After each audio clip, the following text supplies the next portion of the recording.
Welcome to Tinnu cartoon TV. दोस्तों, ऐसी मज़ेदार कहानियों के लिए हमारे चैनल को अभी सब्सक्राइब करें। जंगल में कई सारे पक्षी रहते हैं। उनमें से एक परिवार टिन्नू चिड़िया का होता है। उसके परिवार में बस टिन्नू चिड़िया और उसका बेटा भोला होता है। भोला चिड़े का बस नाम ही भोला था, लेकिन वह काम बहुत ही शैतानों वाला करता था। आए दिन जंगल के किसी न किसी पक्षी को परेशान करने में उसे मजा आता था। टिन्नू चिड़िया उसे रोज समझाती, अरे भोला बेटा, तुमसे मैंने कितनी बार मना किया है कि तुम्हें शरारत नहीं करनी चाहिए। रोजाना कोई न कोई पक्षी आकर मुझसे तुम्हारी शिकायत करता है और फिर लड़ाई करता है। क्या यह सब तुम्हें अच्छा लगता है कि कोई भी पक्षी आकर तुम्हारी माँ से कुछ भी कह दे? अरे अरे माँ, मैंने कुछ भी नहीं किया, मैं तो शरारत ही नहीं करता। भोला चिड़ा अपनी माँ से झूठ बोल देता है, लेकिन अपनी हरकतों से बाज नहीं आता है। एक दिन लाली तोते के बेटे रंगीले का जन्मदिन होता है, तो वह सभी पक्षियों को टॉफी बांटने जा रहा होता है।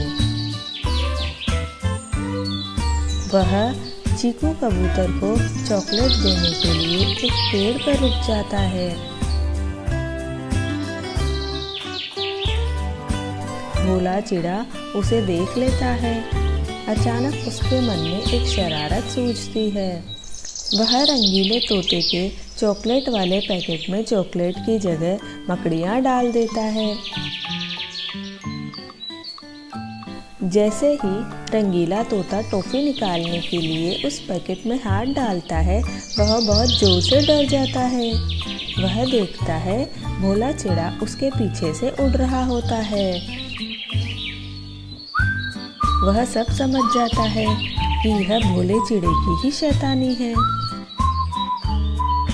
ऐसे ही अगले दिन कौवे का बेटा लालू एक पेड़ पर बैठा होता है, तो भोला चिड़ा उस लालू कौवे की पूंछ पर एक टहनी बांध देता है।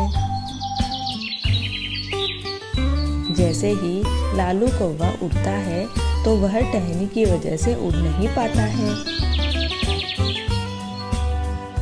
और यह सब देखकर भोला चिड़ा को बहुत मजा आता है। ऐसे ही भोला चिड़ा रोजाना किसी न किसी पक्षी को परेशान करता रहता है। इन सब से तंग आकर टिन्नू चिड़िया उससे कहती है, अरे भोला, मैं देख रही हूँ मेरे मना करने के बाद भी तुम्हारी हरकतें कम नहीं हुई हैं, बल्कि बढ़ती ही जा रही है। आज से तुम्हारी यही सजा है कि तुम कहीं बाहर नहीं जाओगे। मैं तुम्हें इस घर में ही बंद करके बाहर से ताला लगा कर जाऊंगी। आज से तुम्हारा बाहर निकलना बिल्कुल बंद है। यह सब कहकर टिन्नू चिड़िया भोला चिड़ा को घर के अंदर बंद कर जाती है। भोला कुछ देर तो शांत बैठा रहता है, लेकिन फिर उसका मन शरारत करने के लिए बेचैन हो उठता है। वह कहता है, आज क्या करूं? किसके साथ शरारत करूं? यहाँ तो कोई नहीं है। माँ भी मुझे अकेला बंद करके चली गई है। क्यों न आज माँ के साथ ही शरारत करता हूँ। मैं ऐसा करता हूँ, खाना बनाने के बर्तन को गर्म कर देता हूँ। फिर जैसे ही माँ आएगी तो उसे ठंडा समझकर हाथ लगा देगी। बहुत मज़ा आएगा। यह सोचकर भोला चिड़ा चूल्हे पर वह बर्तन रख देता है और फिर भूल जाता है और खेलने लग जाता है। कुछ समय बाद वह खेलता खेलता गलती से उसी बर्तन पर जा बैठता है और जल जाता है। फिर जोर जोर से चिल्लाने लगता है। इतनी देर में उसकी माँ टिन्नू चिड़िया भी घर आ जाती है। वह चारों ओर देखती है तो उसे सब कुछ समझ में आ जाता है और भोला चिड़े से कहती है, अरे भोला, तुम कितने नालायक हो। घर में भी तुम शरारत के बिना नहीं रह सके। देखो, तुम्हारी शरारत से तुम खुद ही जल गए।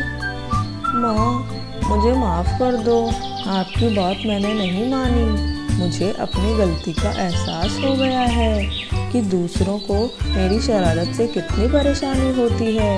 आगे से अब मैं कभी किसी के साथ शरारत नहीं करूँगा। मुझे माफ़ कर दो माँ। इस तरह भोला चिड़ा शरारत करना बंद कर देता है। तो प्यारे दोस्तों, हमें इस कहानी से यह सीख मिलती है कि हमें अपने मज़े और मस्ती के लिए दूसरों को परेशान नहीं करना चाहिए। अगर आपने यह पूरी कहानी देखी हो तो हमें उस पक्षी का नाम बताएं जिसका जन्मदिन था, और कमेंट बॉक्स में जाकर ज़रूर लिखें, और साथ ही साथ वीडियो को अभी लाइक करें।